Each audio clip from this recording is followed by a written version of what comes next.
The text message sat on Janet's phone. Watercolor class. Final session this Thursday. Hope to see you there. Final session, no next week, no second chance. Janet looked around the kitchen.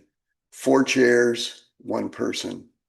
Her son was out, her daughter was with friends, her husband wouldn't be home until late again, and the silence felt bigger than the room. A few years earlier, life had been loud. School events, band concerts, homework, car rides. Somewhere along the way, the kids stopped needing her, though, and the house got quieter. And Janet didn't know what to do with herself, so she started saying yes. Yoga, yes. Book club, yes. Bible study, volunteer groups, anything that got her out of the house. But nothing lasted. Everyone seemed more confident, more accomplished, more connected. Janet smiled, tried to make small talk, then drove home replaying every conversation, wondering why she never felt like she belonged. The watercolor class, though, felt different. Smaller, friendlier, safer. The first week she sat in the parking lot and never went inside. The second week she made it through the door, a victory. She stayed almost an hour, another victory. Then convinced herself everyone could tell she didn't belong there, and so she left early. And now it was the final session, one last chance. At 6:48, she parked. Class started at 7. She could see the easels, paintbrushes, people laughing.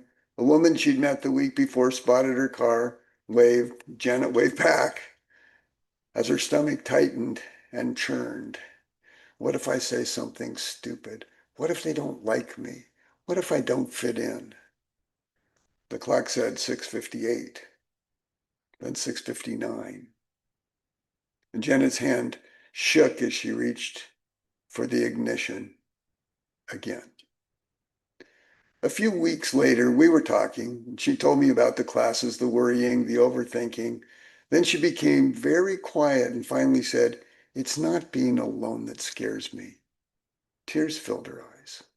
"I'm afraid nobody will want me around."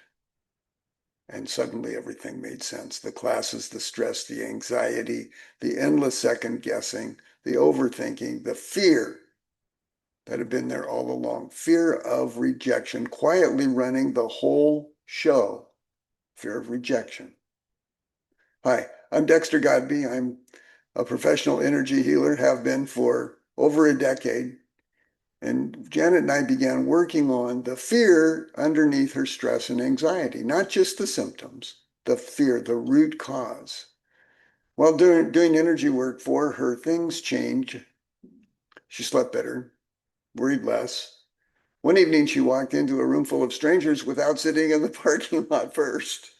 Another victory. No escape plan, no rehearsing conversations. She just walked in. And later she laughed about it and said, "Nobody was judging me." Then she smiled and said, "And even if they were, I'd be okay."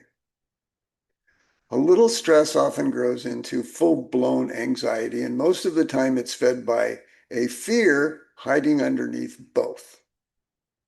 If this story feels familiar, if it resonates with you at all, and you'd like to learn more about how energy healing may help you, just book a free, friendly chat with me. No pressure, no sales pitch, solemn promise, just a friendly chat.